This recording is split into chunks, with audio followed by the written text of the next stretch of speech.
Mais um evento. Boa noite a cada um de vocês que está aqui.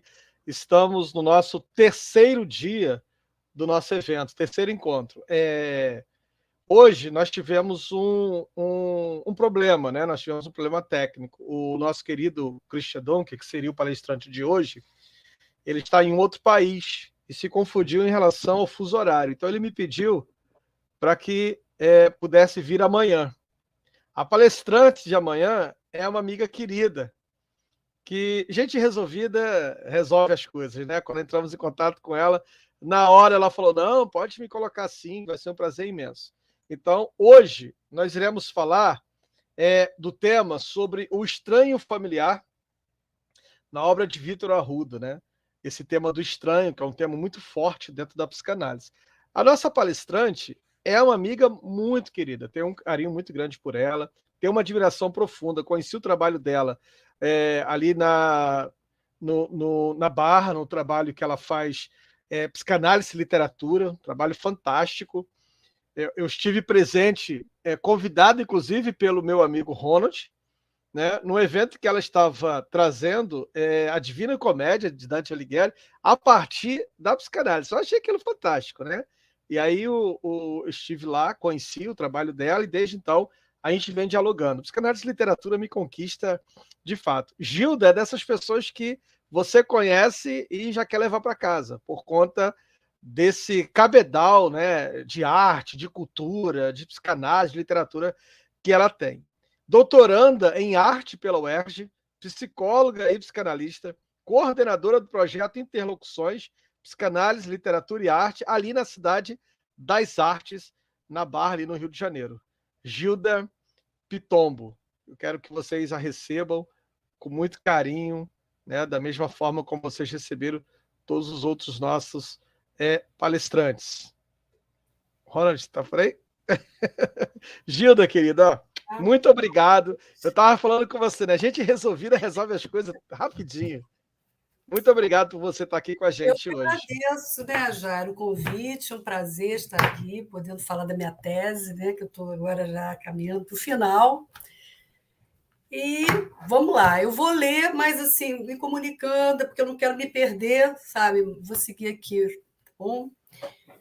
Então, a partir de um instante já inesperado, tropeçando no real, fui tomada de angústia pela perplexidade das imagens na obra do pintor Vítor Arruda.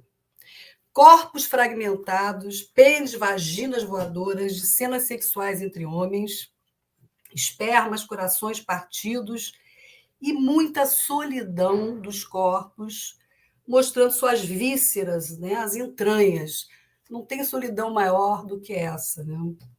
Algumas imagens vão além do suportável e reviram o sujeito ao avesso, levando-o na direção do obsceno, fora da cena, em que o olhar objeto revela o real inapreensível, sem moldura de representação possível, sem nenhum anteparo para contê-lo.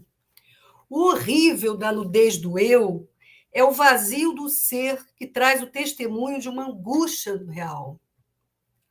Ele mostra, né, muitos corpos fragmentados e a nudez é exposta ali de uma forma que nos angustia. O mais imundo em nós é o mais humano que nos joga numa experiência do estranho familiar. De certa forma, podemos pensar que o objeto de arte pode nos mostrar o que não queremos ver, forçando seu olhar sobre nós e nos interpretando. Esse significante estranho que nos causa horror, né, e que não queremos admitir que nos pertence, é próprio do campo do feminino, como um dos nomes dessa experiência do estranho familiar, recentemente traduzido por infamiliar diretamente do alemão. Então, o feminino ele faz limite às pretensões fálicas do sujeito da psicanálise, cujo caráter é inefável, indizível e enigmático. Um artista como Vítor Arruda aproxima-se dessa inscrição do feminino, só que mais além. Freud sempre nos lembra que o artista precede o psicanalista. E essa pesquisa se propõe a um possível encontro da psicanálise com a arte. Podemos articular alguns pontos da teoria de Freud, Lacan. Tânia Rivera também é uma referência muito importante na minha tese, que é uma grande psicanalista, que essa articulação da arte com a psicanálise ela é fundamental e está na minha banca, né? Já me ajudou a beça na qualificação, enfim, é uma referência na minha tese. Né? A arte é em ato, né? Até eu comecei assim, dizendo o seguinte, uma frase do Lacan que diz assim: o artista ele não quer dizer, ele diz. Né? Todas as palavras ficam um pouco opacas, mas não deixam de apontar para um estilo poético da criação. Ou seja, tem uma invenção de uma linguagem poética misturada com as artes visuais. Eis o estilo do artista. O Victor Arruda ele mexe, ele coloca algumas frases, depois vocês vão ver o que ele traz, né? Junto com a arte visual, ele traz palavras e frases. Né? O encontro não marcado na sala de espera do consultório do meu antigo analista com a obra do artista, através do catálogo em cima da mesa, eu tenho catálogo aqui, ó. Esse catálogo em cima da mesa, ali eu experimentei essa experiência do estranho familiar. O encontro com a minha solidão sexual, névoas e fragmentações corporais capturaram-me profundamente. No meu desejo de saber fazer algo com aquilo que eu estava vivendo, né, sem poder dizer, mas tinha algo de um saber não sabido, próprio do inconsciente, que me fisgou, né, que me capturou e me botou para agir a ponto de eu criar um projeto de doutorado, né, levar e estar estudando, me debruçando sobre esse tema com uma certa paixão. Né? Propõe, então, nessa pesquisa, o estudo sobre esse artista, que eu vou falar um pouquinho, o Victor Arruda. Ele hoje tem 72 anos, ele nasceu em Cuiabá, esteve comigo na Cidade das Artes, ele, assim, hoje eu considero até um amigo, uma pessoa muito querida, próxima. E ele, então, acho que até o Ronald participou desse curso que ele deu sobre arte contemporânea, arte moderna, eu transcrevi o curso, vai estar na minha tese, e foi um presente que ele nos deu lá na Cidade das Artes. Ele é museólogo, no decorrer da vida atuou como professor, desenhista, gravador e galerista. Arruda encontrou um profissional com o qual estabeleceu um inesperado vínculo de confiabilidade, passando a ter a psicanálise freudiana como legítima companheira por mais de 40 anos. A balança que equilibra conta na sua extremidade com seu não menos poderoso ímpeto de manifestação artística. Nele, o artista traduz as armadilhas do poder econômico em cores fortes, imagens de erotismo, censura, opressão de gênero como forma de tirania sexual. E o interessante é que ele foi um precursor do movimento LGBT, sabe? Desde a década de 70, no auge da ditadura militar, ele já levantou essa bandeira que hoje, né, nós estamos aí vivendo esses desafios, né? Mas ele já estava ali, ele foi, né, podemos falar com toda a certeza que ele foi realmente um pioneiro, um precursor desse movimento.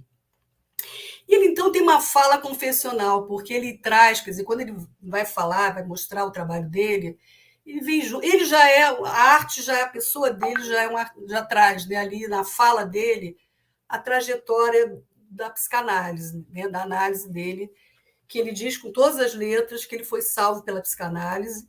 Ele hoje é uma pessoa realizada, feliz, mas viveu assim, na adolescência, quando ele se descobriu, quando ele assumiu a homossexualidade dele, ele já tomou uma pedrada na testa, que ele tem uma marca até hoje, né, assim, de uma violação no corpo.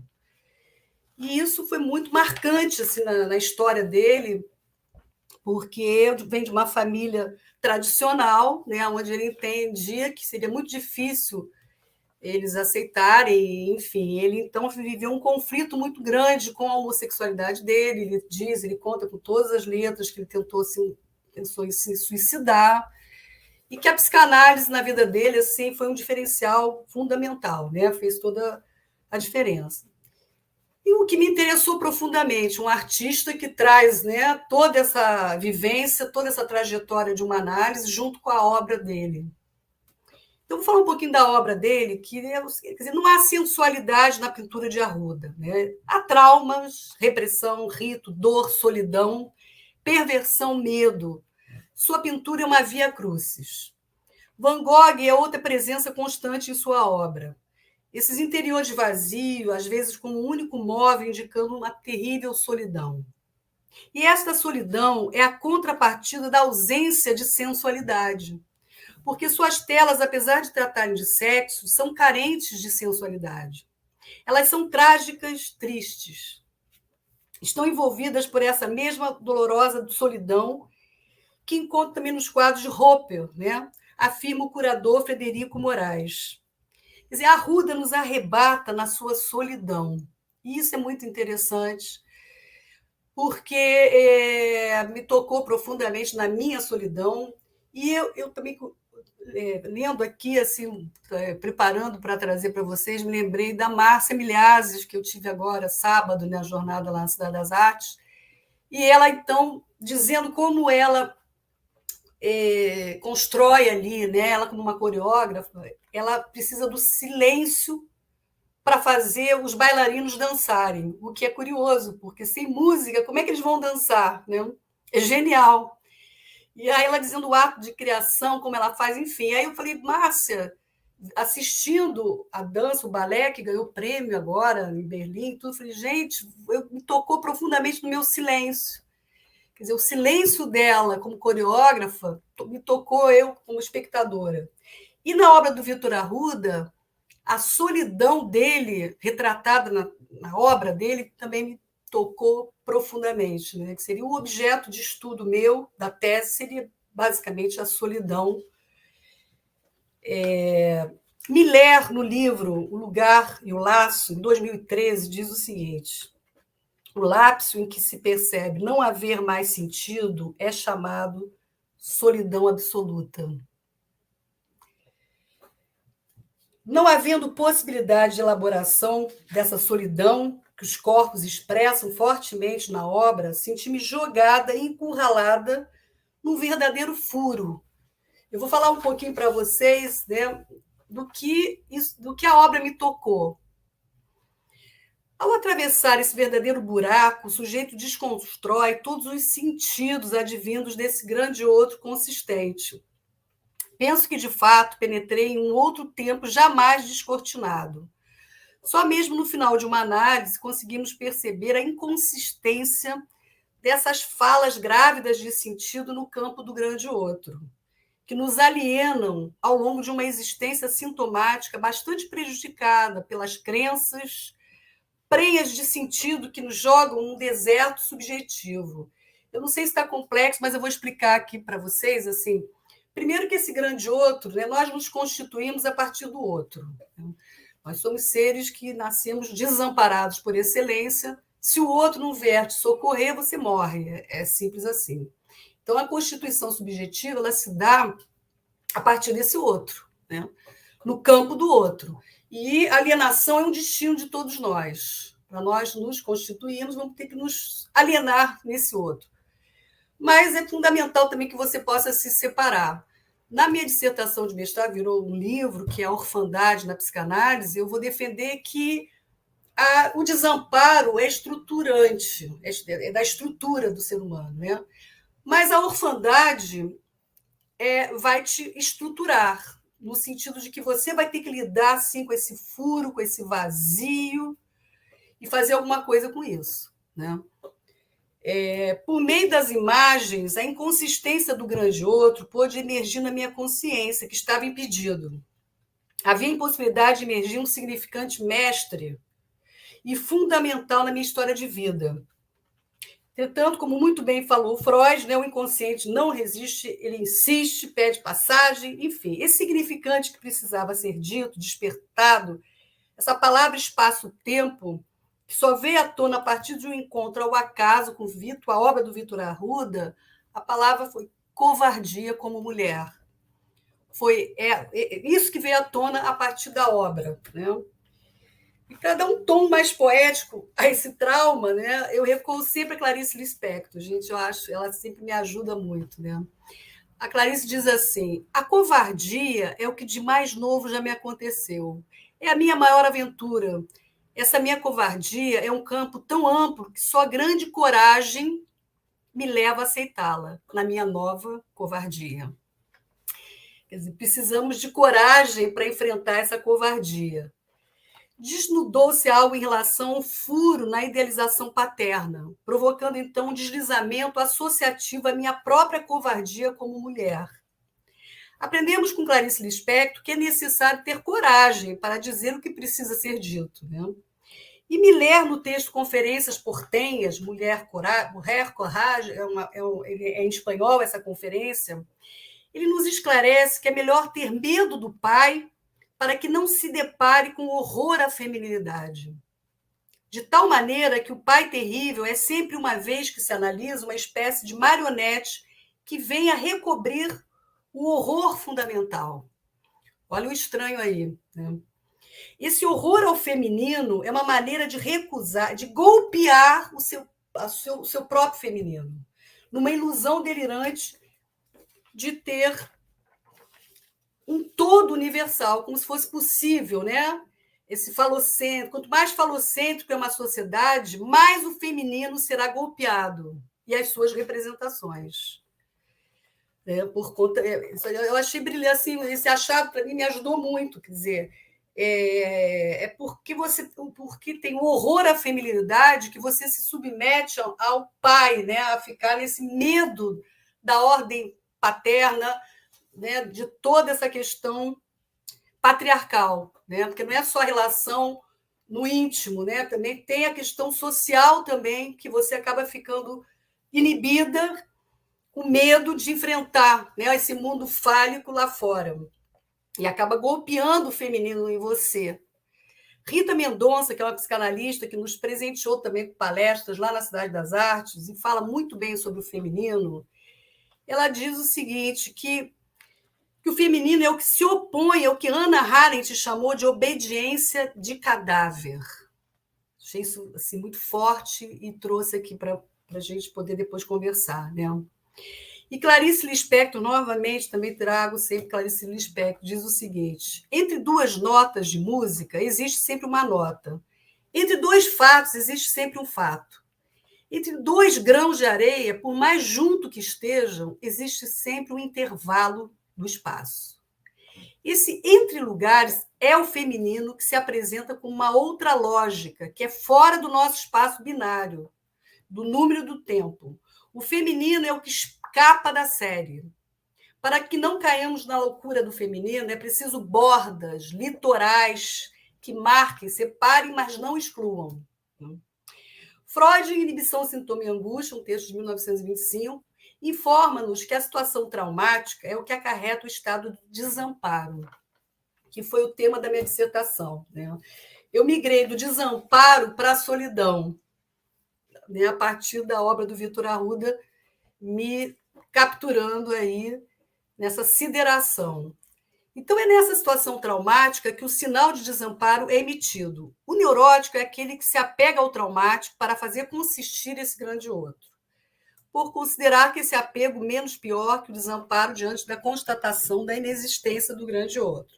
Logo, tem a convicção que o desamparo está associado à covardia, que estava soterrado como um buraco sem contorno possível, como bem disse Juras, Marguerite Duras, né, que eu trabalhei agora também lá na jornada da Cidade das Artes. Ela diz assim: palavra buraco, oca em seu centro por um buraco em que todas as outras palavras teriam sido enterradas. Não podemos tê-la dito, mas poderíamos fazê-la ressoar. Então, a obra do Arruda, ele fez ressoar algo em mim, né, com efeito de interpretação mesmo, sabe? Eu me senti interpretada pela obra. E o Lacan, ele vai valorizar muito, né, o ressoar com o efeito da interpretação. Porque não adianta o sentido ele tampona. O analista que fica lá em função de sentido, dar sentido, visando uma interpretação, o que o Lacan vai dizer? Né? Que a interpretação é por onde um psicanalista pode fazer ressoar Outra coisa é que o sentido. O sentido, isso tampona, mas com a ajuda daquilo que se chama escrita poética, vocês podem ter a dimensão do que poderá ser uma interpretação. E por que eu estou falando disso? Né? Porque realmente a obra dele fez ressoar algo dessa solidão, desse vazio, desse furo, né? que me botou para trabalhar. Mas então, quer dizer, que me jogou nessa experiência do estranho familiar. Eu vou trazer para vocês 2 recortes do Freud, da experiência dele do estranho familiar, né? Que vocês já devem ter escutado falar. Essa é muito conhecida. Do Freud, ele viajava de trem quando, de repente, a porta se abriu e ele se deparou com uma imagem de um velho antipático olhando para ele. Entretanto, era a sua própria imagem refletida no espelho, causando a experiência do estranho familiar. Freud foi afetado pelo objeto olhar que emergiu no espelho, do qual se sentiu alvo de outro antipático, tomado por uma certa angústia. Parece que o susto que tomou conta de Freud não permitiu antecipação de nenhum sentido, que é bem próprio da experiência, né, desse estranho. Ou seja, a suspensão do juízo de existência e da prova de realidade que dominam essa vivência, que nos expulsa das certezas rotineiras. Né? Ele ficou impactado com a imagem dele mesmo que causou essa estranheza. Né? E outra cena também do Freud, ele estava degustando uma xícara de café com seu amigo Ferenc, em uma aprazível cafeteira, divertindo-se, trocando ideias, quando, de repente, empalidece. Olha petrificado para uma jovem senhora que atravessa o salão em sua direção. Freud crê ser uma paciente que morrera subitamente durante o tratamento. Ao cumprimentá-lo, ela se apresenta com a irmã gêmea da paciente. O susto que tomou conta de Freud não permitiu antecipação de nenhum sentido.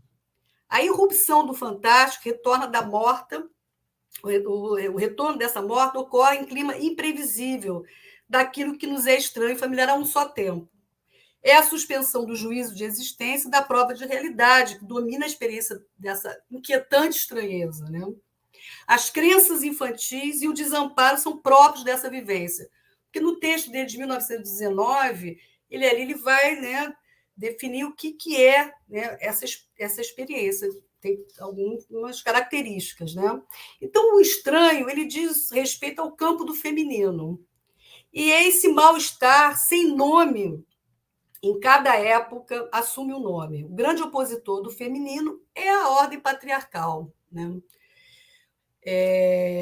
Arruda aborda o feminino amordaçado. E aí, Ronald, se você puder mostrar essa imagem, né, obrigada, muito boa, né? Em cada assume muito impactante, né? A mulher amordaçada, submetida completamente à ordem patriarcal, ilustra bem essa questão do mal-estar, né? Como ele traz na obra dele, assim, né? Penso que Arruda ele criou um espaço para uma recusa dos papéis roteirizados que nos alienam, como um artista político, e com sua obra questiona a posição econômica, afetiva, sexual, emocional, nas quais os sujeitos estão aprisionados sem perceberem. E ele traz assim, né? Ele tem uma fala que é muito interessante, que ele diz o seguinte, que eu tenho que fazer muito mal feito, que a obra dele, ele descobriu que ele tinha que fazer algo muito mal feito, fazia muito feio, para ficar claro que eu estou fazendo de propósito. Né? O anti-estético, quer dizer, ele se propõe a trazer esse mal-estar cultural para a obra dele. Né? Isso foi assim, algo que eu estou trazendo assim, uma fala, porque ele tem se vocês entrarem também no YouTube, tem muitas entrevistas, eu mesma também gravei, sabe, lá no meu canal. E ele diz assim, que ele, quando teve um desenho animado, que tocou ele profundamente, que era um trator que passava em cima e a pessoa ficava uma folha ali, né? Voltava e ficava em pé inteiro, ficava de novo em 3 dimensões. Eu tenho essa impressão. Esse desenho me impressionou muito, porque eu acho que eu sou um pouco isso. O trator passou por cima de mim. Me passaram no moedor de carne e eu estou aqui inteiro. Eu acho que, de alguma forma, o que eu estou querendo dizer é o seguinte, que esses monstros todos são também eu. O trator passou em cima de mim muito cedo. Eu venho de uma família que foi, isso aqui foi a entrevista que eu transcrevi, né? Uma família foi carinhosíssima comigo, mas eu, com 12 anos, eu já sabia exatamente quem eu era, para não criar nenhuma grande decepção, sabia que a coisa ia ser barra pesada. Ficava dentro do meu armário, em que eu só pude realmente me assumir como homossexual, como a pessoa que eu sou. Esse senso de humor cruel que às vezes tenho, enfim, o lado meu. O lado meu. Eu acredito nas pessoas, eu tenho um lado bonzinho. E ele vai falar assim, né, que ele realmente essa experiência da homossexualidade, assim, dele assumir e tudo que ele viveu, ficou muito marcado na obra dele, né, esse enfrentamento. Eu vou agora, Ronald, eu vou passar para aquele que eu te passei, o PowerPoint, que a gente vai falar um pouquinho. Eu quero também, assim, eu não quero me estender, eu quero. Né, a ideia é da gente também conversar, vou trazer questões para a gente poder debater, que eu acho que fica mais dinâmico, né? Enfim, então, a questão do estranho familiar, a tese tem esses dois pilares, né? Tem essa questão, né, que eu fui tomada, e tem a questão da solidão, que me jogou nessa solidão que pode ir passando, que agora eu vou mostrar um pouquinho. A questão da tese seria, então, essa, né? A relação da solidão sexual do feminino na obra do Vitor Arruda com a psicanálise. Né? O que a psicanálise pode nos dizer, né, dessa experiência que eu fui tomada? Claro que eu também não vou. A ideia não é eu entrar, assim, falar da minha análise na tese, mas eu não tenho como não tocar em alguns pontos, como a própria questão da maternidade, que eu vou falar aqui, que eu vivi tive uma experiência do estranho familiar na solidão da relação mãe-filho. Né? Pode ir passando, Ronald, para a gente. Aqui é o Vitor Arruda, no curso lá da Cidade das Artes, a arte moderna e a arte contemporânea, que foi sensacional. Ficou alguns meses lá nos presenteando. E tem essa frase dele aqui também, que ele fala, né? Aqui não, é uma outra, né? Ele indica esse livro, Nova Arte, do autor Baccock, né? De 1960, que é um livro que é de cabeceira, assim. Pode passar, Ronald. Para Vitor Arruda, a arte é uma linguagem com seus códigos, regras e gramáticas. É o único campo do conhecimento humano que não é verbal, não pode ser explicada. A arte é uma junção de uma linguagem extremamente lógica e coerente. O feminino é esse lugar irrepresentável em que os poetas situam a solidão de cada um. Né? A Marguerite Duras, no livro Escrever, ela diz que essa solidão do escritor faz com que ele possa viajar pelo mundo afora. Ele, né, tem uma liberdade absurda, né, em função da solidão. Um lugar ou outro vazio de saber com aquilo que não sabemos de nós mesmos. O campo do feminino é o campo da inquietante estranheza. Esse lugar do feminino é análogo ao do próprio sonho, um lugar que não controlamos e que ninguém sabe que irá sonhar. Esse exemplo ajuda a pensar esse lugar do feminino, né? Que você não tem como controlar. Escapa a linguagem, não admite plural, portanto, é da singularidade que se trata. O Freud já colocava como o continente negro da psicanálise essa questão do feminino. Né? A solidão também, pelo viés da sideração, também é interessante pensar. Essa filósofa, né, Maria José Monzan, ela vai dizer, pode passar, Ronald, assim, diz que a sideração é sempre solidária, com um afeto narcísico mais ou menos maltratado. A sideração é o afeto inevitável de todo pensamento que enfrenta a existência de uma exterioridade, de um fora inevitavelmente perturbador. Tem algo que vem de fora e que perturba, né? Acho que eu nem vou ler essa parte aqui, fica muito complexa, né? Assim, São imagens, essa aqui é uma imagem que me pegou também fortemente, né, para pensar também a questão da não relação sexual, sabe? Mas você pode passar, Ronald, que tem ali, eu vou ler aqui, que tem aqui embaixo, depois dessa imagem, né? É aqui, aparece só um pouquinho. Bom, aí eu voltei um pouco para a questão, né, para definir bem a proposta freudiana do texto estranho, que é de 1919, a clivagem do olho e do olhar, figuração do duplo, condensação temporal, algo que retorna de uma representação primitiva que quebra as bordas do espelho, invadindo e desfazendo a imagem corporal. Freud também aproxima o estranho familiar à angústia de castração, e identifica o efeito do estranhamento como relativo a um retorno do recalcado. Aquilo que você quer expulsar volta com força nessa experiência do estranho. Né? Pode passar. Então, o que eu queria trazer, que eu acho isso aqui muito interessante, gente, é essa visão do Hal Foster, no livro Retorno do Real, sabe? Ele vai dizer que essa questão, né, tanto o filme de terror, as histórias de Linaro, o terror significa, antes de mais nada, terror da maternidade, do corpo materno tornado estranho.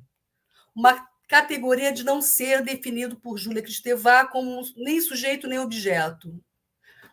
Então, assim, essas imagens, né, que nos causam horror, repletas de significado de sangue menstrual, descarga sexual, vômito, merda, decadência, tais imagens evocam um corpo virado pelo avesso, o sujeito literalmente tornado abjeto, descartado, mas também evocam fora virado para dentro, né?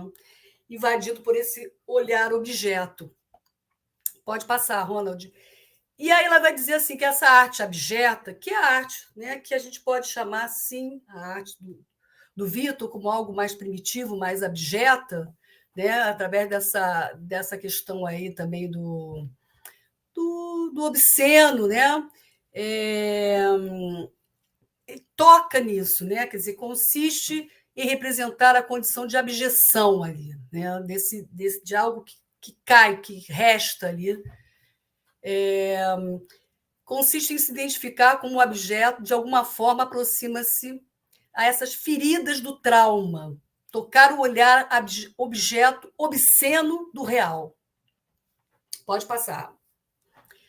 Então, assim, o que eu queria trazer, eu acho assim muito interessante, é que o Freud, quando ele vai definir, né, até trouxe aqui também uma passagem assim que ele diz, né, que acontece com frequência que homens neuróticos declarem que os genitais femininos são para ele um tanto sinistro.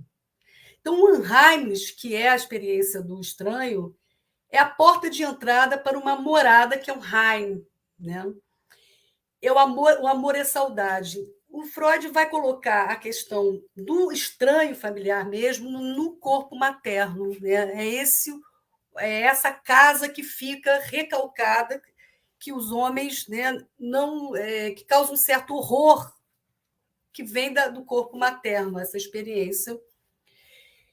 E o Hal Foster vai dizer o seguinte, que na obra de arte, os homens também não tocam nesse corpo materno, sabe? As mulheres podem, sim, representar, mas os homens não.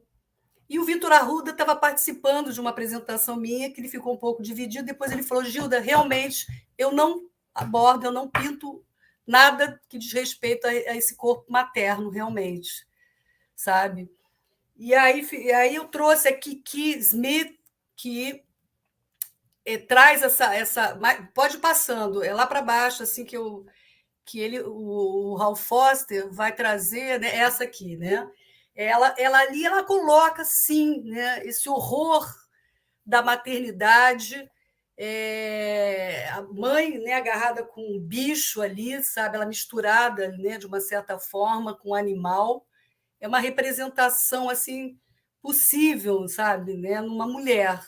Mas a gente não tem na arte homens que tragam essa representação. E eu fiquei pensando que o Freud também não desenvolve essa ideia. O Marco Antônio Coutinho já havia falado sobre isso, né? Ele menciona isso, mas ele não desenvolve também essa questão, esse horror ligado ao corpo materno, essa primeira morada de todos nós. Né?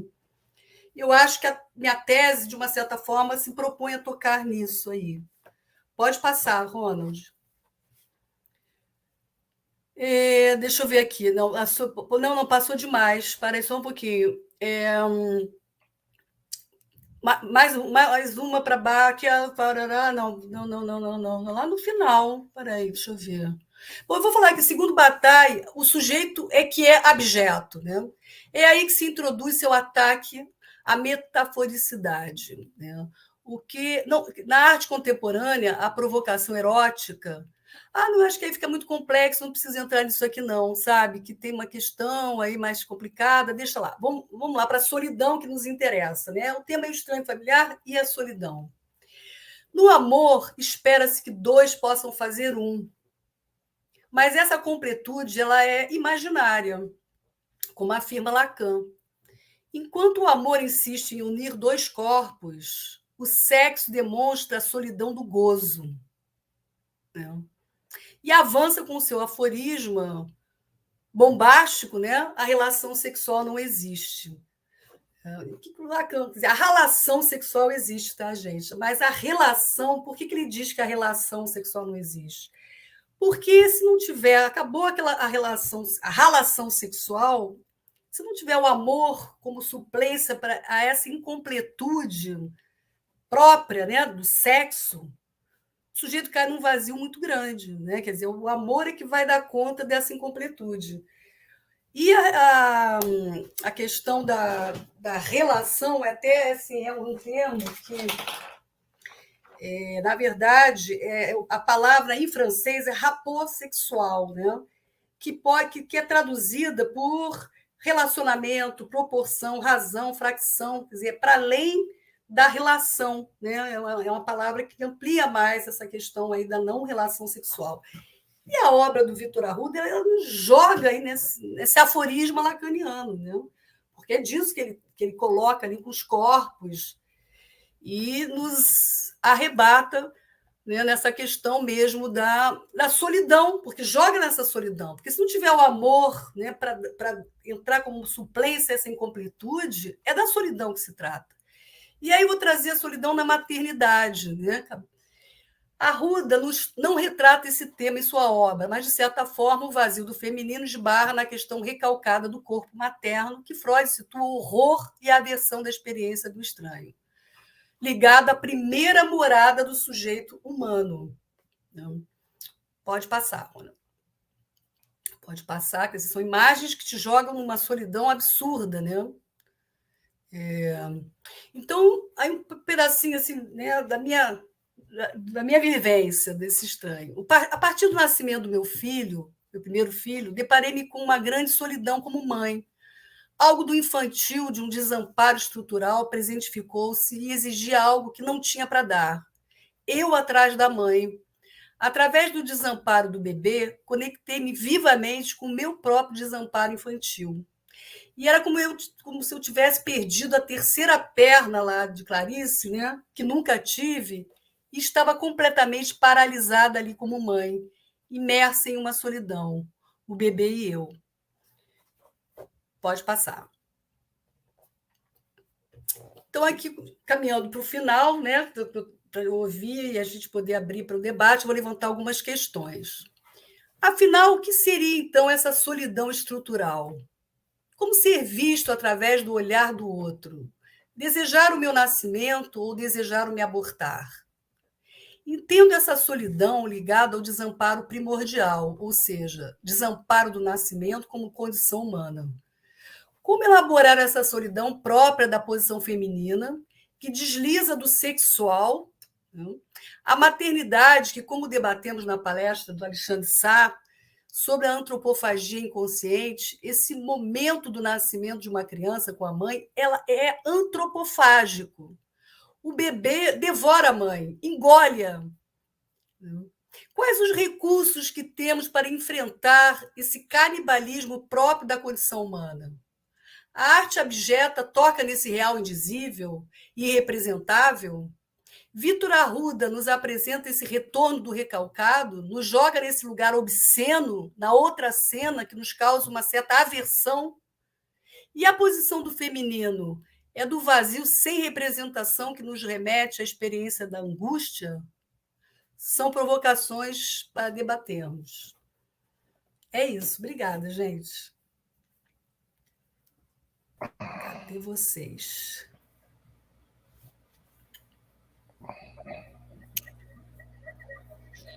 Olá, pessoal. Cheguei.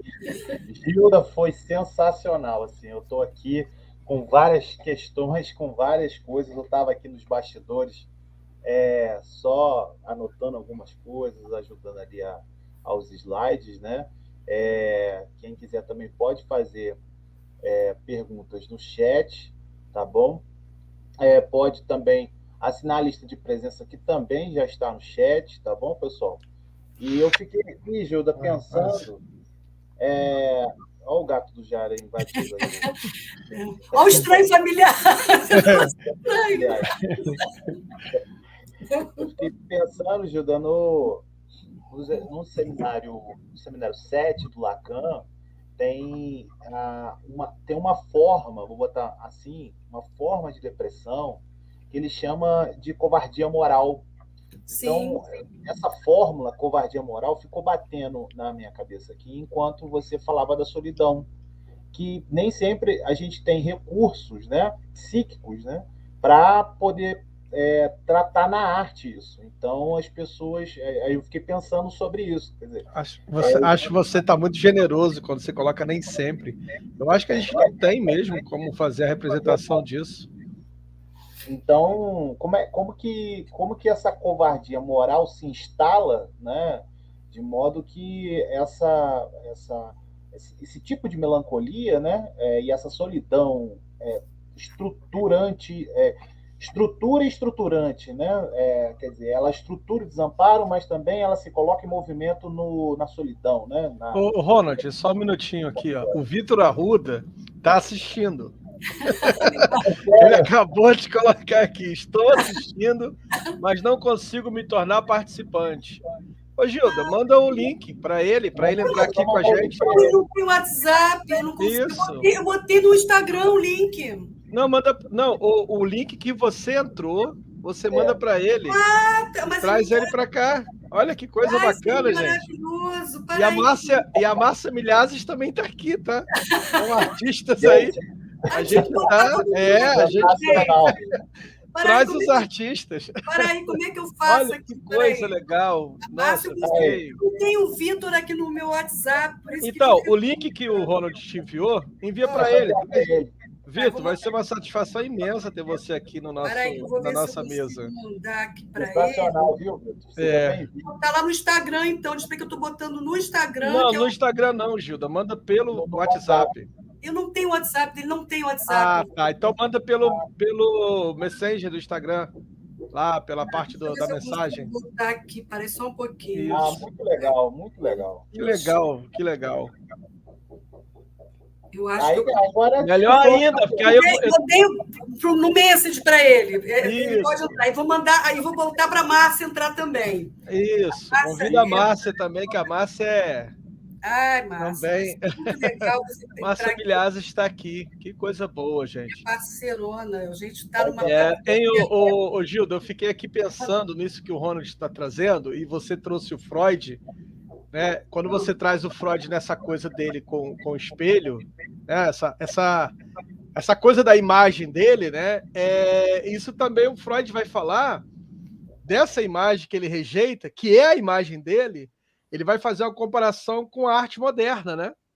Ele vai falar disso a partir da arte moderna, né? Essa rejeição que ele vai fazer a esse modelo de arte, né? Que, de uma certa forma, é contra-estético, porque não está dialogando com o belo, está dialogando exatamente com o maldito. Boa. Entendeu? E que tem tudo a ver com a obra do Vitor, né? Essa anti-estética, né? Essa coisa feia. O Freud olhando para a imagem dele, se achando muito feio, horroroso. O Freud faz uma rejeição. entendeu? Sim, E aí ele também vai pegar a partir daí e vai fazer uma certa rejeição. Olha que coisa interessante, né? Porque quando ele rejeita essa arte moderna, ele vai, de uma certa forma, se ver nesse espelho que também que ele rejeita, é a partir daí que ele vai dizer que o artista e a sua criação antecede a psicanálise na sua praxis. sem Né? dúvida. Porque essa arte moderna, ou como ele diz, essa arte contemporânea, pouca coisa tem a dizer sobre a beleza. Verdade. É isso Entendeu? mesmo. E aí eu queria que você falasse isso, porque o vazio, isso que o Freud vai chamar né, dessa captura do mal-estar, essa captura do maldito, é o que Lacan, de uma certa forma, vai dizer que o artista ele faz esse registro do simbólico do imaginário, uma certa captura em torno do vazio. Sim, bordeja, né? O artista Isso. vai bordejar o vazio. Né? Gente, ó, a Gilda é lacaniana, sim, raiz, tá? Então, aproveita. Nossa, eu mandei o link para você entrar. Entra aqui acho que ela não entendeu. Ô, Márcia, entra aqui com a gente, Márcia. Ela enviou o link para você. Márcia Milhazes. Márcia Milhazes, para quem não sabe, gente, também é uma artista plástica, sim. Ela é uma coreógrafa. Coreógrafa. Quem é artista plástico? É a irmã dela. É a irmã dela, né? Ah, tá. É a irmã dela. As duas são assim. Eu sempre confundo. Eu vi o sobrenome Milhazes e as duas são muito parecidas. As duas são artistas. A Márcia dela, ela é dançarina. Mas, olha o Vitor falando, eu sou super fã da Márcia Milhazes. Então entra.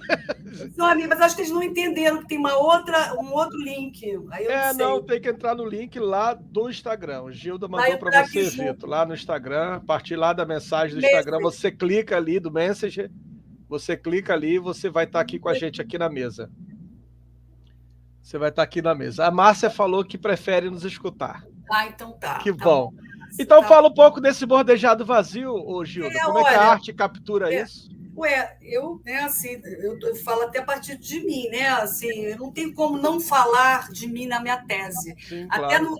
no exame de qualificação, a Tânia Rivera falou com cuidado, falou, Gilda, já que é uma tese acadêmica, tudo, você não deixa a tua travessia do teu fantasma, a travessia da análise, separada, vamos separar.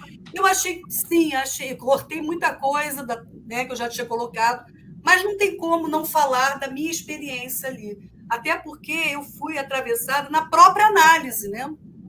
Na própria análise, ali vocês entenderam isso. Meu encontro com a Arruda foi ao acaso, assim, na antessala do meu analista. Então, assim, me jogou realmente nesse vazio, nesse furo, nesse buraco mesmo, sem palavras, que eu não conseguia dizer daquela experiência, sabe? Que me causou uma aversão que hoje eu consigo elaborar, sim, que a aversão foi essa, foi algo mesmo em direção à idealização paterna, que não poderia ser tocada. E o detalhe, nenhuma análise tocou. Olha que coisa, olha que eu tenho percurso também. O Vitor tem 40 anos, eu também, tá, Vitor? Eu também tenho 40 anos de análise. Desde os 20 anos que claro, estou mudando de analista, né? Mas tem muitos anos. Então, assim, eu não toquei nisso que a obra dele me interpretou, sabe?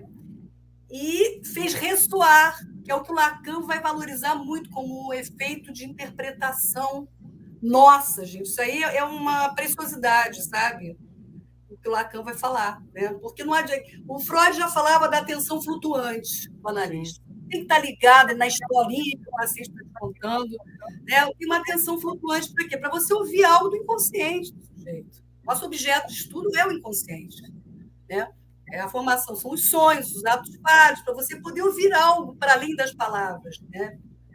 Então, mas aí esse processo, então, foi um processo de identificação com a obra? Alguma coisa ali na obra que te capturou? Essa identificação do ideal imaginário? Como é que foi isso? Eu não botaria...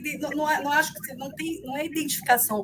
É um furo. Então foi um estranhamento. Foi do vazio. Isso, foi um furo de algo ali que nunca poderia vir à tona. Estava totalmente, sabe, assim... recalcado na minha história. Não poderia tocar em nenhuma questão da homossexualidade, ou dois homens ali, entende? Alguma coisa que jamais poderia vir à tona, né? Cara, que fantástico, que fantástico essa coisa da arte. Eu fiquei pensando aqui, porque o que acontece, Gilda?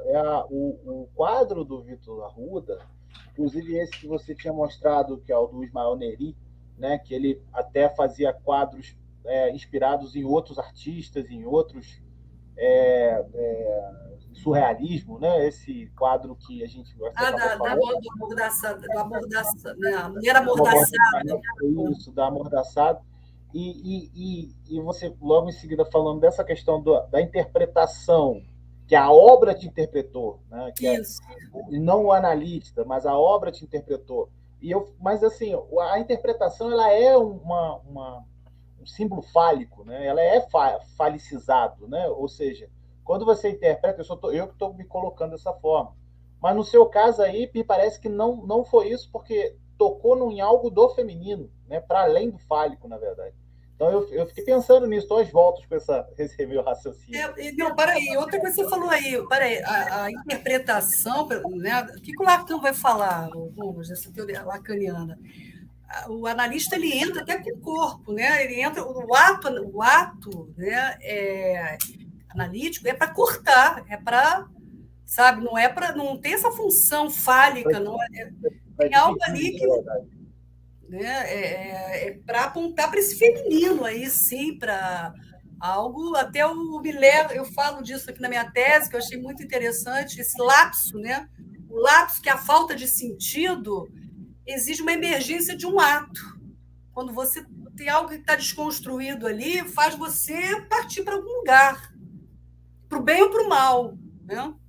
Mas te bota em movimento. O sentido, ele tampona, ele vai te deixando até numa zona de conforto, por pior que seja, você está ali, né?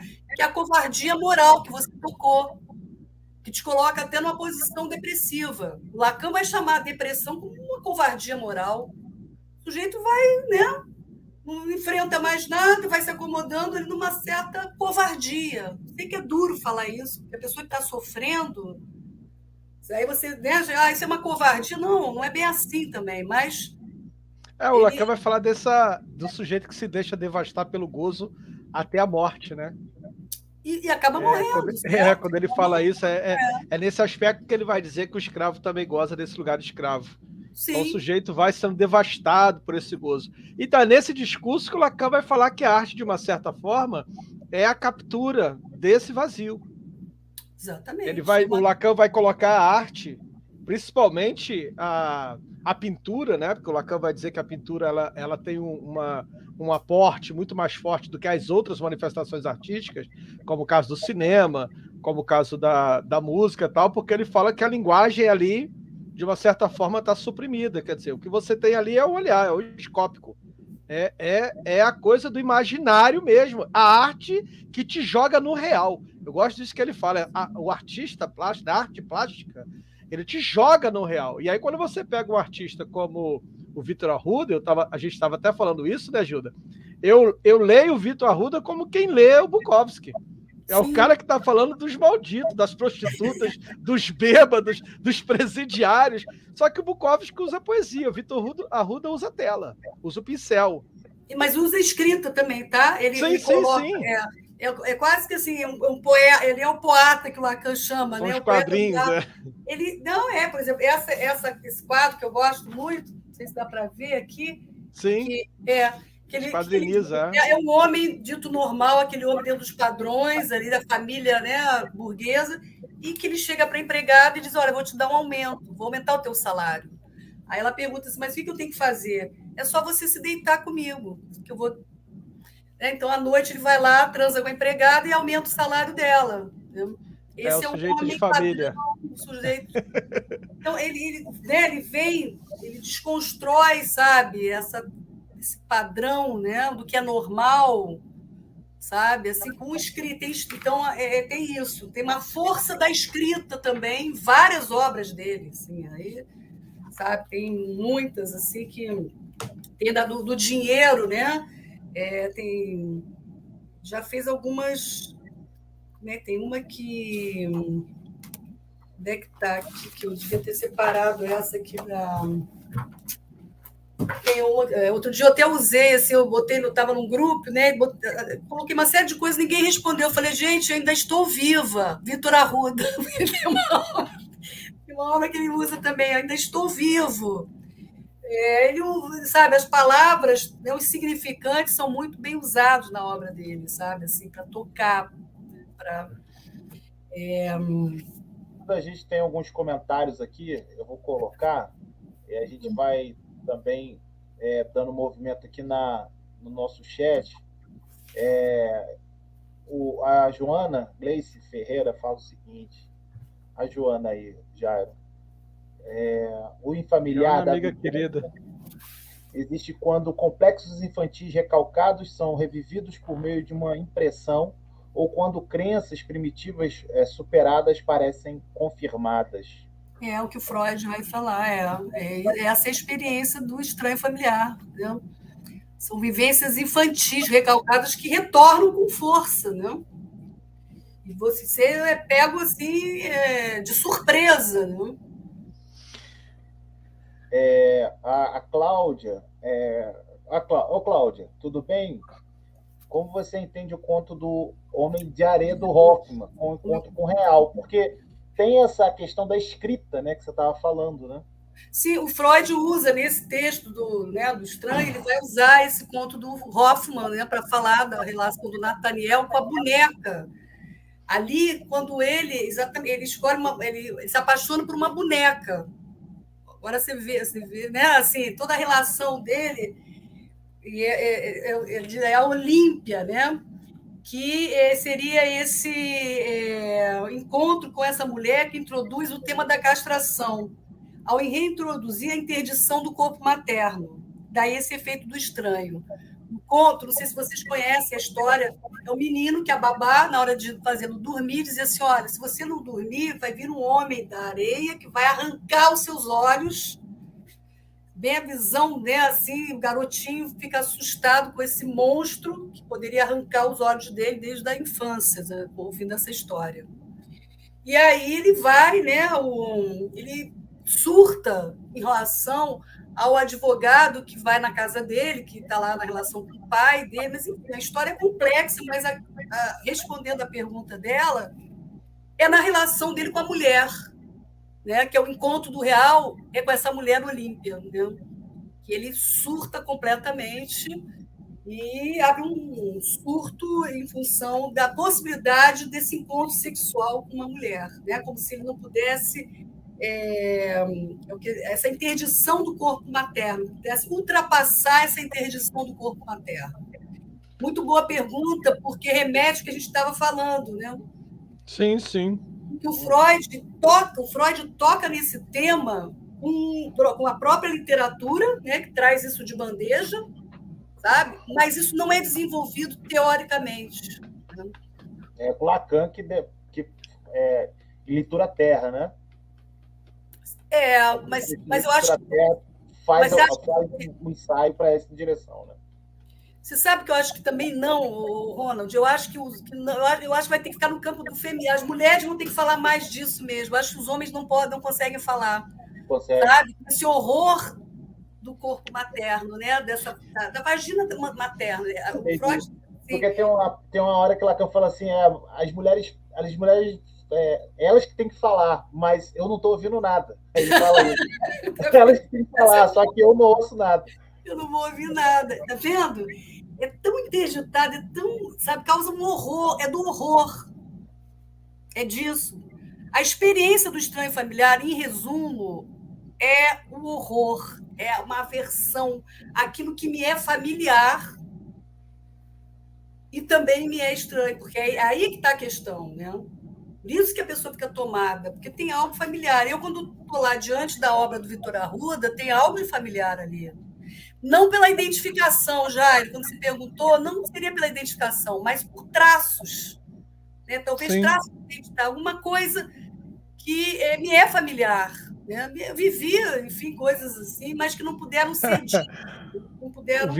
O Vitor está aqui agradecendo a ligação com o Bukowski, mas a ligação com o Bukowski é muito forte na representação artística que ele traz, principalmente na parte em que ele coloca, tem uma narrativa dele que você tem no teu trabalho, quando ele fala da tinta que escorre na tela, nesse ato falho. Né? E aí, esse dançar com a tinta, que a tinta escorre na tela, ele olha e fala, deixa eu acompanhar esse ato falho aqui, deixa eu acompanhar essa tinta, né? Vou ver o que isso produz. Eu achei isso muito interessante, sabe? Essa coisa esse diálogo com essa coisa, né? Que essa tinta dessa tela. Quer dizer, essa tela em branco é o vazio, né? Essa tinta que preenche o vazio. Eu achei muito interessante isso. Muito bom você trazer isso, porque o Vitor também fala que ele, quando está pintando, ele é como se ele estivesse dançando. E eu acabei trabalhando esse tema aqui na minha tese, como se ele estivesse também que legal. transando, sabe? Pô, que legal! Porque é uma dança, né? E outra coisa, Gilda, você falou isso agora, me remeteu a outro detalhe, que foi um trabalho que você fez lá na Cidade das Artes, que é essa relação do dançar, que também é uma relação, né, de gozo, por isso que também é uma relação do transar, é uma relação muito presente, por exemplo, entre os místicos, não era, Ronald? Era, muito. Né? É a partir da...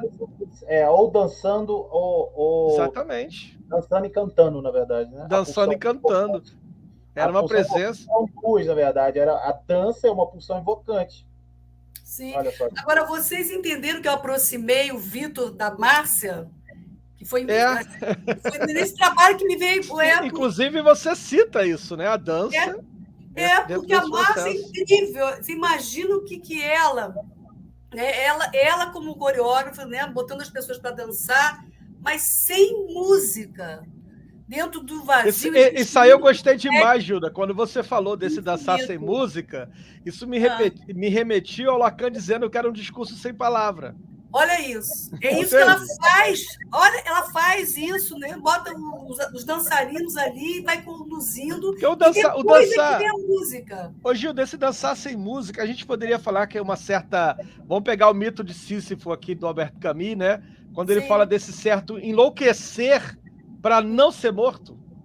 Né? Porque o mito de Sísifo é isso. O sujeito chega no absurdo em que ele fala, diante do absurdo, ou o sujeito enlouquece, ou ele se mata, ou ele faz passagem ao ato. E aí o ato de enlouquecer, por que eu estou dizendo isso? Porque o Nietzsche fala disso. Nietzsche diz assim, olha, eles estão olhando, lá no Assim Falou Zaratustra, ele diz assim, e todos riam dele porque ele dançava na rua, e ninguém estava ouvindo música, mas é que ninguém estava ouvindo a música na cabeça dele. Olha que genial. Então, o Nietzsche fala... Nessa fonte, com certeza, ela bebeu na fonte. E quem é o louco? Quando o Nietzsche diz assim, eu só acredito no Deus que saiba dançar. Ai, que maravilhoso isso, muito bom. Porque isso, quer dizer, aí eu falei, gente, né, a solidão na obra do Vitor, deixa eu ver, ela falou mais aqui, ó, dentro do vazio existe um mundo complexo e infinito. A arte fala de nós, sobre nós, no nosso íntimo de ser, sem dúvida. De novo a gente volta para o vazio. E ela traz, a Márcia bota o vazio em cena ali com os bailarinos dela. Fantástico isso, fantástico. Márcia, eu queria ver isso, hein? Eu quero participar de um evento desse. Não, a próxima vez a gente vai, vão participar. E o Vitor traz, então, ali naquela fragmentação, naqueles corpos, as vísceras, ele coloca o vazio ali, está posto. Sim. Né? Aliás, quando você falou do vazio, eu me lembrei daquele texto que o Lacan retoma Melanie Klein, cita Melanie Klein, naquela questão da analisante dela, né, que era o problema de Ruth, que sofria daquela crise depressiva, né, e aí ela faz da casa dela uma espécie de ateliê.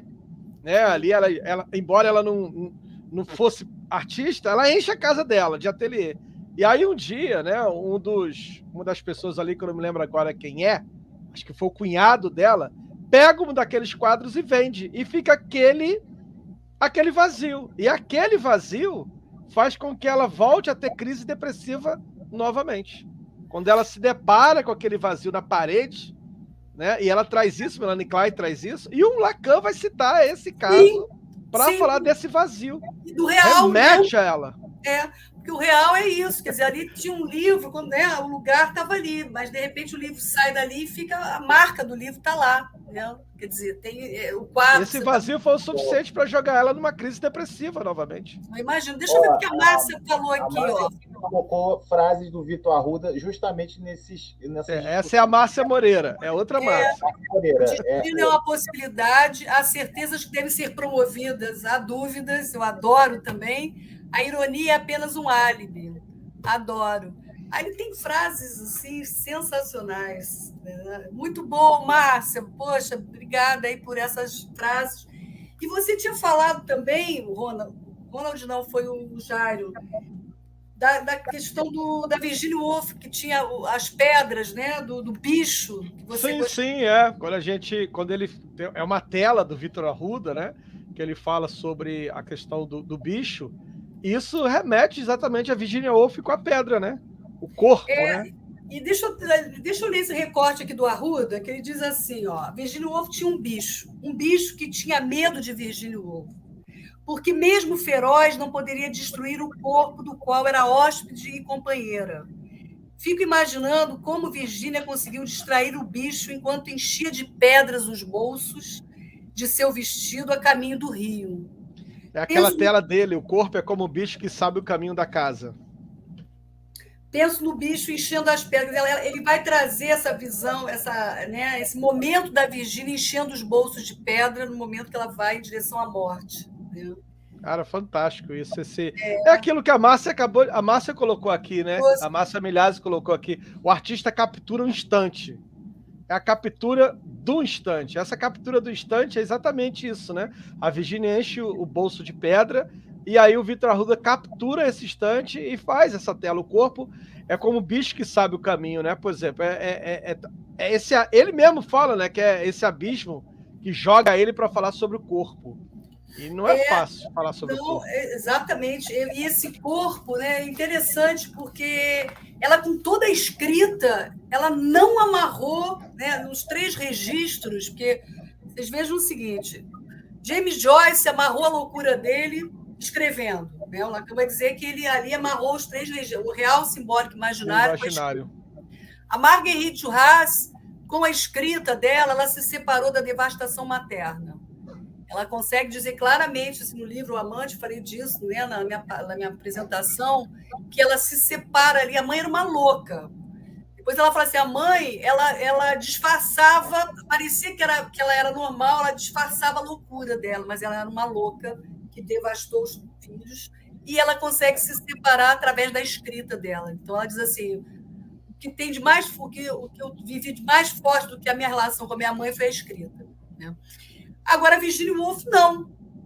Ela teve uma força, uma das primeiras feministas, né, com aquela conferência, enfim, e não amarrou, né, essa questão dela ali com a escrita. Isso é uma questão que a gente pode depois falar disso, né? Mas eu...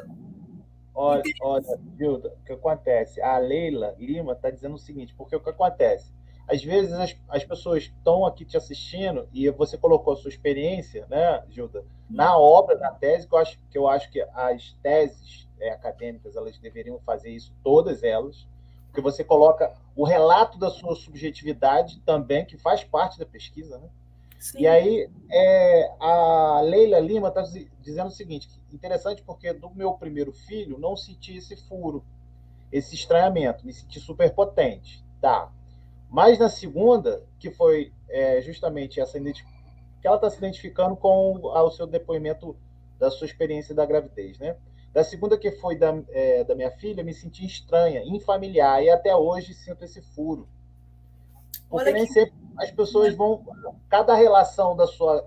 Porque existem, enfim, trabalhos que apontam que a gravidez é uma experiência mística, né? E essa experiência mística, ela vai de 1 a 1, né? Enfim, eu coloco essa questão também. Eu assumo isso literalmente. A inveja do útero, eu não escondo. Já levei isso para minha análise. Eu não tenho os 40 anos de análise da Júlia, não, mas já tô.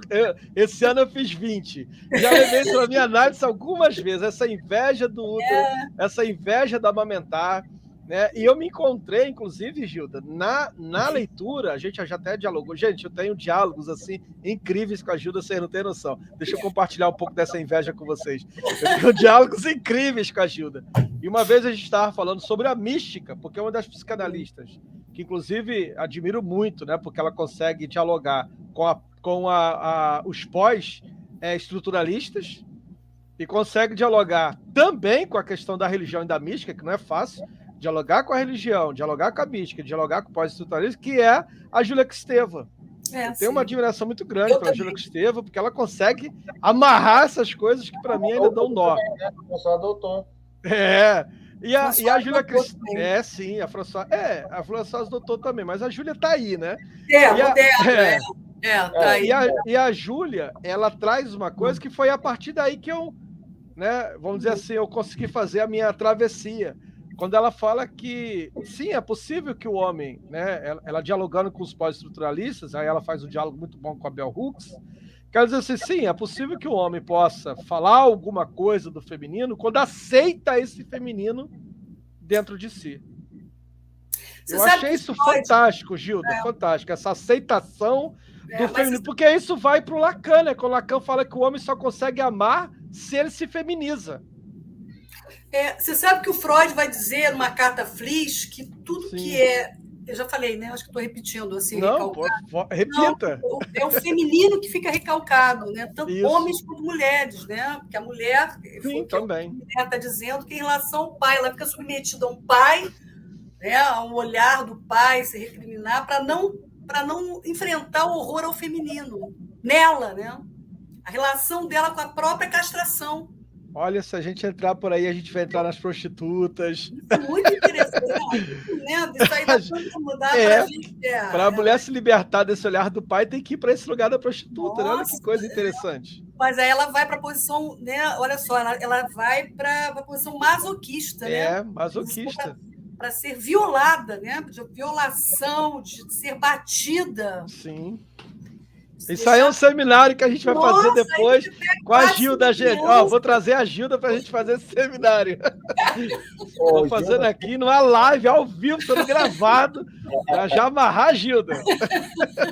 Aliás, Gilda, eu quero aproveitar aqui também que a gente está aqui nesse evento para dizer que nós, né, Gilda e eu, estamos pensando no estudo mesmo do livro da Françoise doutor. O Evangelho à Luz da Psicanálise. A gente está amarrando isso. Eu estou adiando a beça esse estudo e eu também. E detalhe, foi super valorizada por Lacan. Sim, sabe? Claro. Ela assumidamente cristã e super respeitada e valorizada. Era católica, jesuíta, né? Poder me surpreender é o que mais me satisfaz, um gozo. O Vitor Arruda está falando aqui. Eu acho isso fantástico, Vitor. Quando você coloca sobre essa questão da surpresa, isso é um conceito da filosofia que é a questão do assombro, né? Não existe filosofia se não houver assombro. O assombro é isso, é a surpresa. Quer dizer, a Adélia Prado vai usar isso na poesia, quando ela diz assim, eu olho para uma pedra e não vejo uma pedra. Porque quando eu olho para a pedra e só vejo a pedra, eu sei que Deus me castigou e arrancou a poesia de mim. Olha que lindo. Então é a coisa do assombro que joga, que remete o artista no real. Porque o artista, quando ele pinta, ele está no real. Quando o Vitor Arruda fala do corpo, o corpo pertence ao real. Entende? Então tá no real, não tá no simbólico, no imaginário, tá lá no real. Essa é a vantagem que o Freud vai dizer que os artistas têm e as pessoas comuns não têm, a capacidade de entrar no real e sair, sem enlouquecer, né? Sem fazer passagem ao ato. Sem se desamarrar, né? Exatamente, sem desamarrar. Entrar na loucura e sair da loucura. Né? Isso é fantástico, fantástico. Poder se surpreender, realmente. Agora, isso que ele falou é muito bom mesmo. Quer dizer, ele se surpreende com a obra dele, né? Isso é muito bacana, isso é maravilhoso. Porque é como se você... Eu vou falar a partir do meu lugar de poeta, né? As pessoas às vezes me perguntam assim, você mesmo já leu algumas poesias minhas, né? As pessoas me perguntam, Jara, como é que você fez? Eu falei, não sei. É como se a poesia me tomasse ali, escrevi, depois eu olho e falo, caramba, eu escrevi isso. É como se você fosse um outro você. Aliás, o Fernando Pessoa fazia isso, eram os heteronômios de Fernando Pessoa. E não era ele, era o Alberto Caeiro, era outro ele. Né? Eu costumo brincar assim, Gilda, que para mim a epifania da revelação é quando o homem responde para Jesus, legião, porque somos muitos. Ali é a epifania da revelação. Eu não entendi. Eu não entendi. Só ler o que a Márcia está falando. Vai ser maravilhoso ter vocês juntos, dividindo esse silêncio barulhento, carregado de coleções que somos, onde gesto sustenta a possibilidade de mergulharmos com liberdade lógica na escrita da alma. Olha aí, a coleções que somos. É isso, legião, somos muitos. Esse silêncio barulhento, né? Poder falar disso, colocar... Mas eu não entendi o que você falou, não, Jairo. Essa coleção, essa coletividade que nós somos, né? Essa aceitação do outro, como você colocou. Eu acho que o maior problema da pós-modernidade, desse lugar que nós estamos, é essa busca pela eliminação do estranho, né? Essa busca de uma só, né? Vamos parafrasear a política, uma só família, um só Deus, um só isso, um só aquilo. Essa coisa do uno, essa coisa do Babel, né? Essa coisa da torre, elimina a singularidade, elimina a subjetividade, elimina o estranho, entende? Elimina os múltiplos. Na filosofia sul-coreana do Byung-Chul Han, ele vai chamar disso de agonia do Eros, porque o Eros está no estranho, o Eros está nessa outra coisa esquisita, sabe? O Eros está nisso. Se você não tem Eros... A sexualidade tem algo mais estranho do que a sexualidade humana? Nada mais estranho. Aliás, até tem. Até tem. A coisa mais estranha que a sexualidade humana é o corpo feminino. Você sabe que eu assisti um filme bobinho, mas no final me tocou. A menina termina com um noivo, né? E aí diz para ele assim: olha, a sua estranheza não combina mais com a minha estranheza. É fantástico. Isso é maravilhoso, né? A gente falou aqui, tem que se combinar também. Quando a gente fala dessa coisa... A diferença ela não se identifica, né? A diferença não faz identificação. Exatamente. Então, a minha diferença produz diferença na sua. Exatamente. E mantém a singularidade, e mantém a subjetividade. É isso. É a manutenção da subjetividade. Isso me lembrou, sabe o que, Gilda? Como você trabalha com arte, né? E você... A Gilda é muito ampla, gente. Vai da literatura, cinema, teatro, tela, vai essa coisa toda. Isso me lembra o cinema La Von Trier, que trabalha muito a coisa do estranho. Naquele filme dele, por exemplo, O Anticristo, é o corpo feminino na sua estranheza o tempo todo. O tempo todo. Melancolia, né? Quando ele traz... Não, e a ninfomaníaca? La Von Trier é fantástico, gente. Nós debatemos lá na Cidade das Artes. Ele La Von Trier faz no cinema o que Vitor Hugo faz na tela. Tem aqui o Marcelo, é um grande amigo nosso, meu, do Jairo. Ele também faz parte lá do grupo que a gente tem há 200 anos aí, lá no WhatsApp.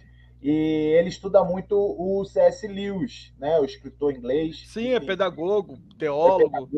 E aí ele está dizendo o seguinte, o Lewis, que é o Charles Stephen Lewis, que é onde que ele é o especialista, ele dizia que escrever é como sentir coceiras, Jairo. Aí está falando com você, Jairo. Quem sabe não é isso que rola. Quer dizer... Ele me provoca porque ele sabe que eu sou apaixonado pelo C.S. Lewis, né? Principalmente a obra... As Crônicas de Nárnia, do C.S. Lewis, que eu acho fantástico, que foi, inclusive, motivo de conflitos entre dois amigos, porque Lewis era amigo do Tolkien, J.R.R. Tolkien. E eu sou apaixonado pela literatura, tanto do Lewis quanto do Tolkien, que é o Senhor dos Anéis, para quem não conhece. Né? E tem amarramentos ali com o cristianismo fantástico. Né? O Lewis fazia esses amarramentos da mitologia, do folclore, com o cristianismo, assim, eu acho de forma deslumbrante. Gosto muito do C.S. Lewis. E é isso, escrever é sentir coceiras. Ele justamente se conversa a partir do Tolkien. O Tolkien tem até o livro, o biógrafo dele, o Robert McCarthy, fala que do ateísmo às terras de Nárnia, né? Quer dizer, o Tolkien era linguista, né? Era professor de Oxford. O Lewis era professor de Cambridge. Eram dois professores. O Tolkien era filólogo e o Lewis era professor de literatura. De literatura, enquanto que o Tolkien era filólogo. E aí é interessante porque o Tolkien, o conflito é porque o Tolkien tinha, como filólogo, ele tinha um respeito muito grande pela mitologia. Enquanto que o Lewis se apropria da mitologia para criar outras narrativas. E aí o Tolkien acha que isso não é legal. Tanto é que o Tolkien se aproxima muito no livro dele sobre contos de fada. A escrita é muito parecida com aquela do Freud, quando Freud fala sobre os devaneios do escritor. Eu gosto muito desse ensaio do Tolkien. Esse ensaio do Tolkien eu acho maravilhoso, porque ele fala desse do devaneio do escritor. Esse do Freud é importante. É fantástico. É fantástico. O que ele diz ali? Ele vai dizer que se você tiver vergonha do infantil, você não consegue escrever, criar.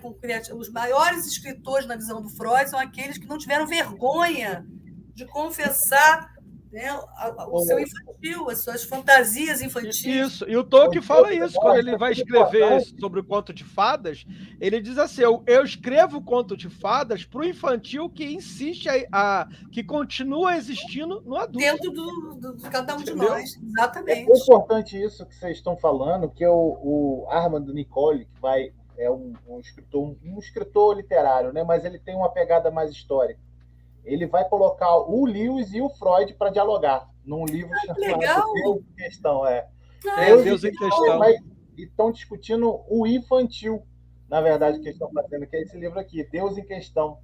Lewis e Freud. E virou teatro, né, Ronald? Virou uma peça de teatro. Virou peça teatral e foi prêmio essa peça teatral. Foi, a peça passou na Broadway. Pô.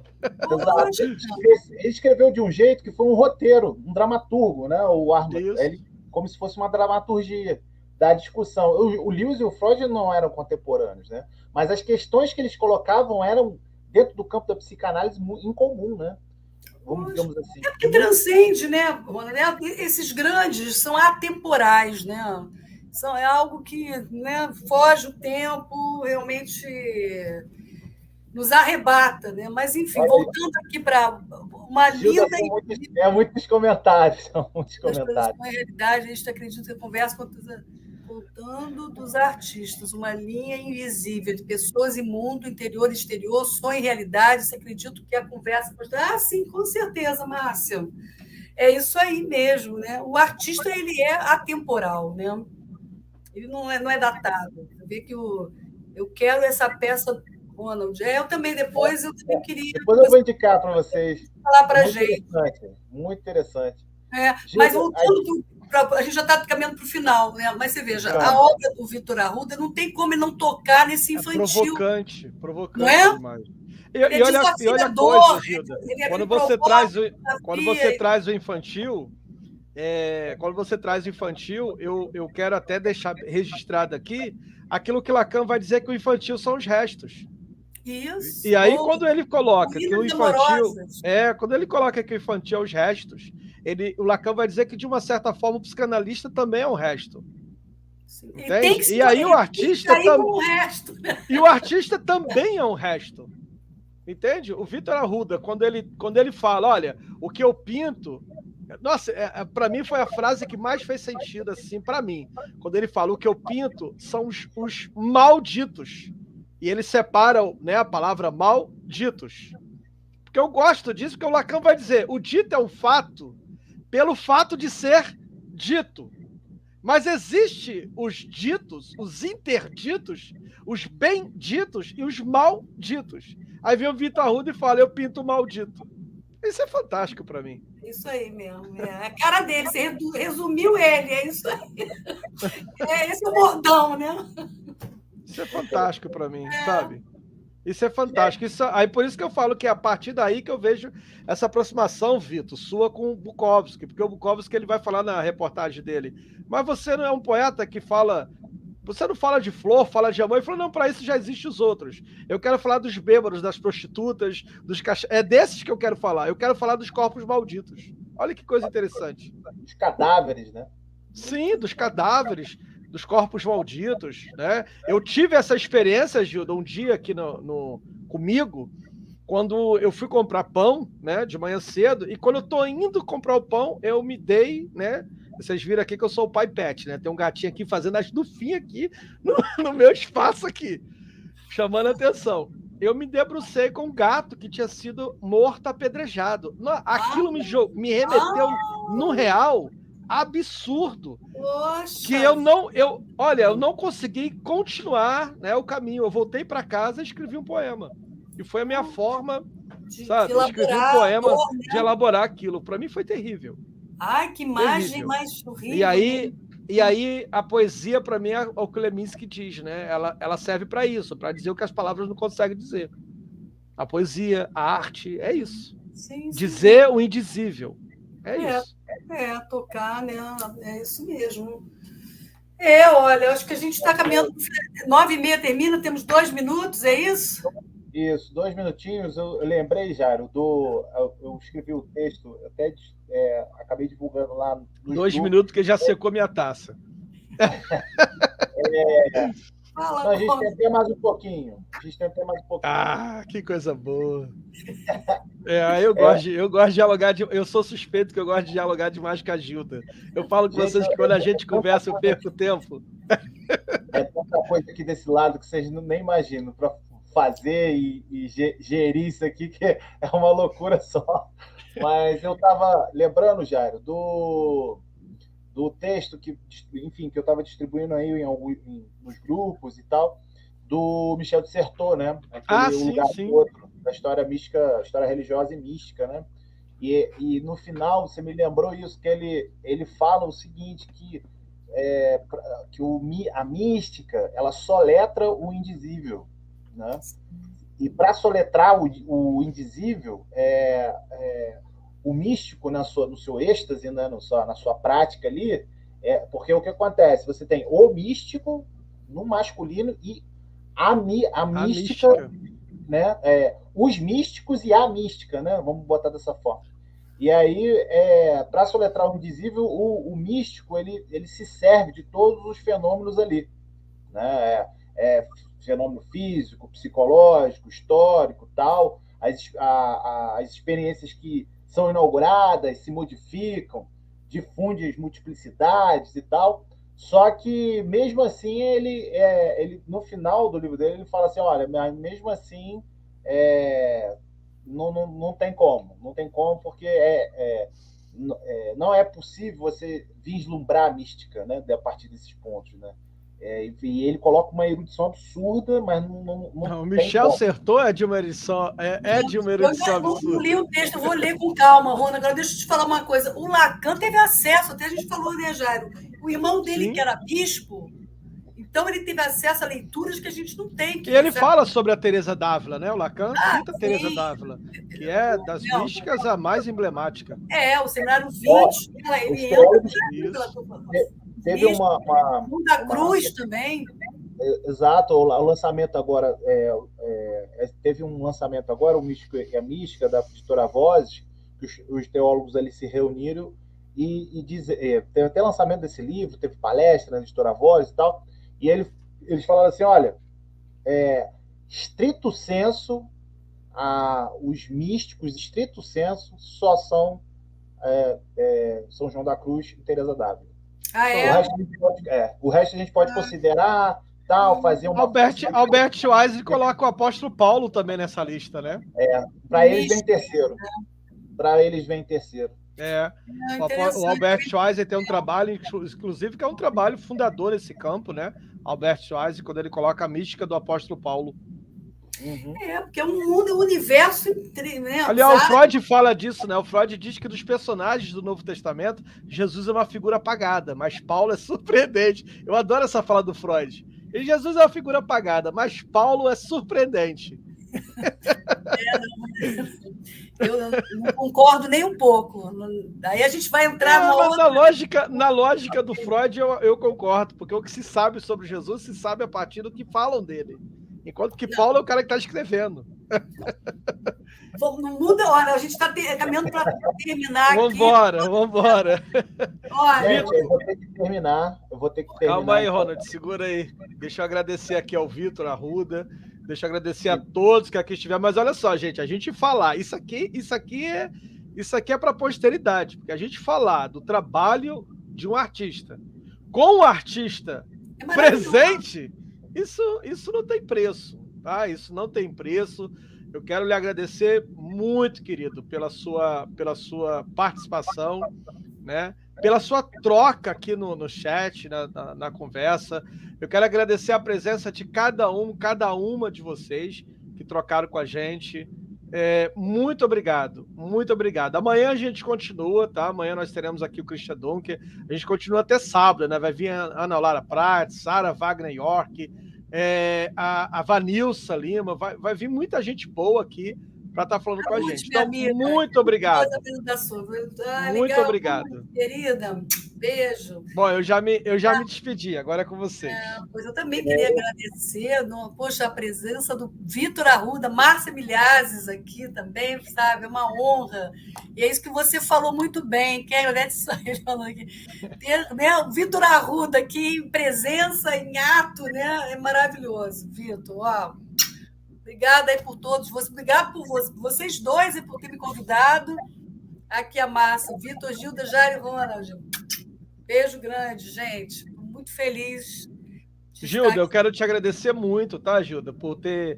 Gente, assim que eu convidei a Gilda, de pronto, ela aceitou, eu fiquei feliz demais, porque essa era uma live que eu já queria, né, já há algum tempo. Eu tive o prazer de participar com ela. Fala do seu programa. Você não falou do seu programa, menina? Dialogando. Márcia Milhazes, hein, gente? Fala do seu programa, Dialogando. Dialogando. Ela vem falar de todo o processo criativo, do gesto na dança, dos prêmios. Como é que acha o teu programa, Gilda? É no YouTube, Dialogando no YouTube, mas eu posso depois passar para você o link. É fácil de achar. É para o pessoal achar, Gilda. Fala para o pessoal te achar. Como é que as pessoas te acham? No Instagram? Onde as pessoas te acham? Gilda Pitombo, meu Instagram. E tem interlocuções também. Se eu botar interlocuções, que é fácil de me achar. Ai, foi bem lembrado, Jair. Obrigada, gente. Ficou ótimo. Já 15 às 9 horas, Márcia Milhazes. Não percam. Muito bom. Jair, muito bom. Gilda, eu só tenho que te agradecer. Eu vou terminar essa live de hoje me despedindo também. Muito obrigado, Gilda, porque a gente teve que fazer uma troca de horário. Você prontamente aceitou assim de primeira. Então, eu não tenho nem palavras aqui para te agradecer. A lista de presença está no chat, vocês aproveitem que daqui a pouco eu vou desativar lá também a lista de presença. E os certificados já estão prontos, não é isso, já? Amanhã já estão todos prontos. Consegue distribuí-los. E eu estou assim, de boca aberta, eu estou assim, assombrado. Vai fazer uma obra de arte. Estou com a obra de arte do Vida Arruda, porque você falar, receber a Gilda, manter um diálogo com ela, e ainda por cima vir um artista que está sendo falado, e mais a Márcia, não, aí não. Aí eu realmente fiquei assombrado, eu congelei. E sem ninguém combinar nada. Não combinou nada. A gente fez... um dia, né? Tudo no ato falho. Porque era para tudo estar errado, porque a gente teve que trocar o horário e falei, meu Deus, e agora? Enfim, e deu tudo certo. Gente, olha, eu tenho que agradecer a vocês também que estão assistindo a gente teve um pico aqui de 65, mas isso triplica, enfim, vai a 4 vezes mais depois quando a gente publica lá no YouTube. Então eu só tenho que agradecer a todo mundo, os comentários foram excelentes, sensacionais, todo mundo participou, a participação pesada, até agora foi a maior participação que a gente teve, viu, Jair? No chat então, foi a maior participação no chat. Muito legal. Muito bom. É isso. Gente, muito obrigado. Até amanhã. Até amanhã. Até amanhã, gente. Um abraço.